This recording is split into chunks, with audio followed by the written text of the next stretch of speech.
Здравейте, днес ще ви покажа как да си проверите, например, нещо от компютъра.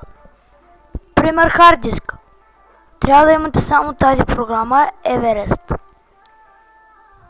Да. И дънната платка си проверявате всичко. Моите сега 64 бита и затова. Има много игри за 64 бита, но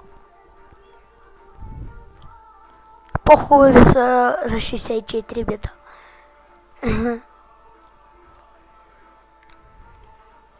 BIOS проверяваш, KPI, всичко ще проверяваш тук. DirectX файловете, всичко. Процесора си проверяваш.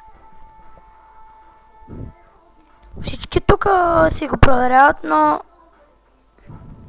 не знам вие дали ще можете да се оправите, но кеш памет имам 3 аз. Устройство памет, системни слотове, портове. Чиспета ми е, DDR3 ми е. Тук само тези DDR2. Мултимедията си проверяваш.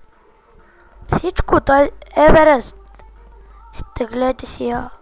Тази е много хубава.